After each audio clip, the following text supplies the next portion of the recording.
हसनपुर गांव के बाहर वाले सरकारी हैंडपंप से एक दिन अचानक रहस्यमयी ढंग से अपने आप पानी निकलने लगता है। वहां पर मौजूद लोग इस घटना को देखकर बड़े हैरान होते हैं। अम्मा मियां, ये कैसा करिश्मा हो रहा है? हैंडपंप से अपने आप पानी निकल रहा है। अरे चाचा मियां, मुझे तो लग रहा है ये काम जरूर किसी जिन या परी का है, वरना हैंडपंप से अपने आप पानी निकलने का क्या मतलब भला? कुछ ही घंटों में इस रहस्यमयी घटना की खबर पूरे गांव में आग की तरह फैल जाती है। अगले दिन गांव की एक युवती रजिया बाल्टी लेकर हैंडपंप पर पानी लेने के लिए घर से चलने लगती है, तो रजिया की अम्मी रजिया को रोकने लगती है। रजिया, तूने सुना नहीं क्या? सरकारी हैंडपंप पर किसी ऊपरी हवा का असर है। तू हैंडपंप से पानी मत भरना।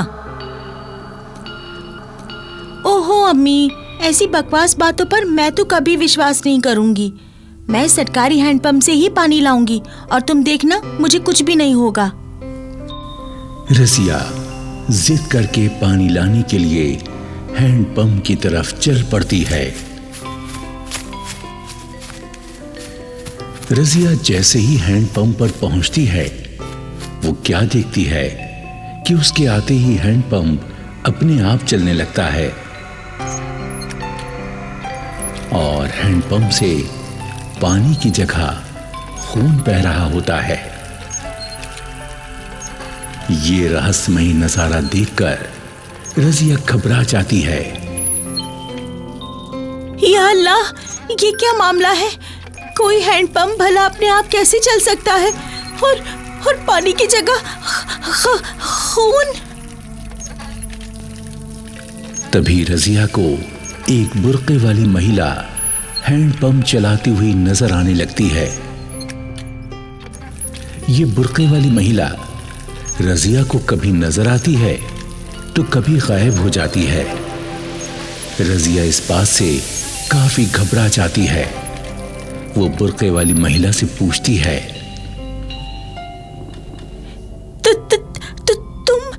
तुम कौन हो? हाँ, मुझे अपना चेहरा दिखाओ। कौन हो तुम? तू मेरा चेहरा देखेगी? ठीक है, अभी दिखाती हूँ। और इतना कहते ही बुर्के वाली महिला अपने चेहरे से बुर्का हटाती है। ये कोई महिला नहीं बल्कि एक भयानक चुड़ैल थी, खतरनाक चेहरे वाली चुड़ैल। रजिया चुड़ैल को देखकर डर कर भागने लगती है।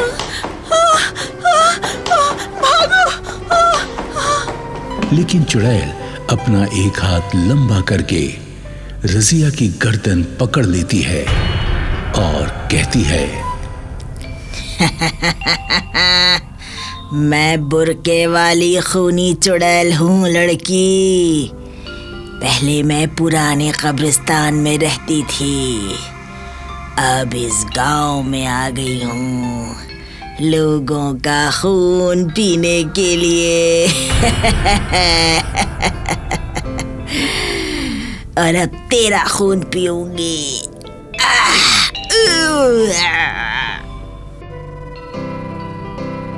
और फिर चुड़ैल एक ही झटके में रजिया की गर्दन धड़ से उखाड़कर अपनी लंबी जीभ से रजिया की धड़ से बहता हुआ खून पीने लगती है और फिर खून पीकर वहां से चली जाती है।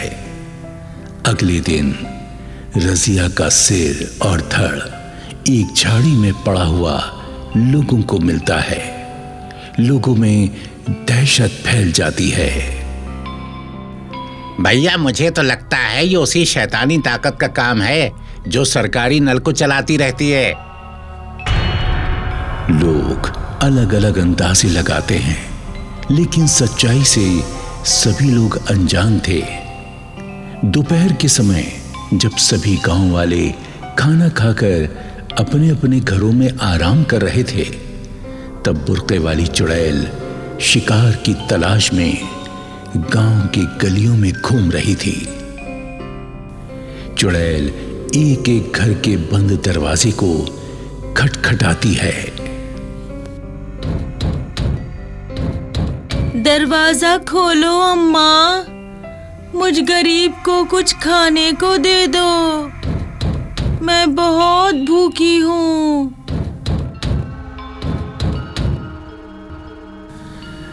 तभी घर का दरवाजा खुलता है और एक आदमी घर से बाहर आकर बुर्के वाली चुड़ैल से कहता है, अरे कौन है तू जो भरी दोपहरी में मेरे घर का दरवाजा क्यों पीट रही है? अरे क्या चाहिए तुझे? मुझे बहुत भूख लगी है। मैं तेरा खून पीकर अपनी भूख मिटाऊंगी।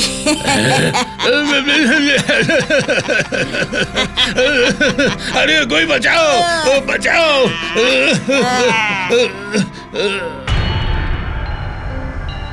इतना कहकर बुर्के वाली चुड़ैल अपने चेहरे से बुर्का हटा देती है और भयानक अंदाज में हंसने लगती है। भयानक चुड़ैल को देखते ही वो आदमी बुरी तरह डर जाता है और जान बचाने की खातिर भागने लगता है। वो चुड़ैल भी उस आदमी के पीछे भागने लगती है। या अल्लाह मुझे इस चुड़ैल से बचा ले, या अल्लाह मुझे इस चुड़ैल से बचा ले। या अल्लाह मुझे तू मुझसे बचकर भाग नहीं सकता। अरे तू तो मेरा शिकार बनकर ही रहेगा। मुझे छोड़ दो।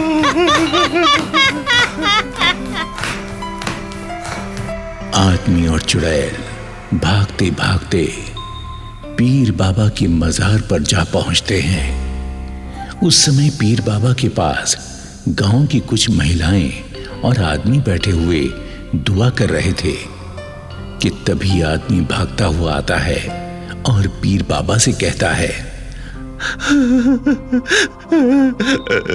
पीर बाबा, अरे पीर बाबा, ये खूनी चुड़ैल मेरा खून पीना चाहती है, मुझे इस चुड़ैल से बचा लो, मुझे इस चुड़ैल से बचा लो बाबा, मुझे इस चुड़ैल से बचा लो।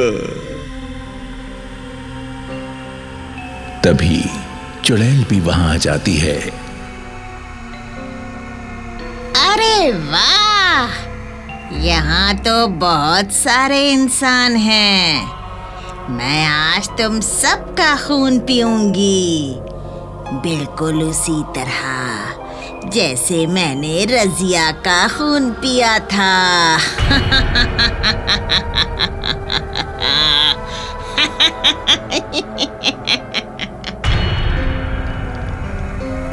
और चुड़ैल अपने दोनों हाथ लंबे करके उस आदमी को पकड़कर हवा में उठा लेती है।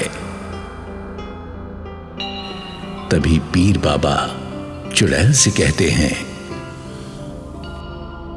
ए मनहूस खूनी चुड़ैल, मैं तुझे हुक्म देता हूं, फौरन उस आदमी को छोड़ दे और ये गांव छोड़कर किसी वीराने में चली जाओ।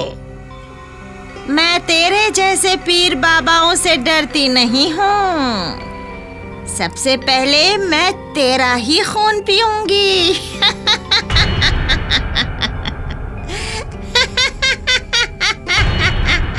इतना कहते ही चुड़ैल अपने हाथों में पकड़े हुए उस इंसान को जमीन पर पटककर पीर बाबा को पकड़ लेती है और हवा में उठा लेती है। सारे लोग डर के मारे एक दूसरे से चिमट जाते हैं। तभी पीर बाबा कोई दुआ पढ़कर अपने हाथ पर फूंक मारते हैं और तभी चमत्कार हो जाता है। पीर बाबा के हाथ में एक चमत्कार तलवार प्रकट हो जाती है। फिर पीर बाबा कहते हैं,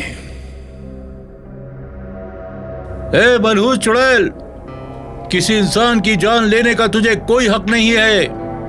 इसलिए अब तुझे मरना होगा। और पीर बाबा तलवार के 2-3 वार उस चुड़ैल पर करते हैं। चुड़ैल का शरीर टुकड़े टुकड़े होकर जमीन पर गिर पड़ता है और लोग चैन की सांस लेते हैं। इस तरह बुरके वाली खूनी चुड़ैल के आतंक से हसनपुर गांव के लोगों को मुक्ति मिल जाती है।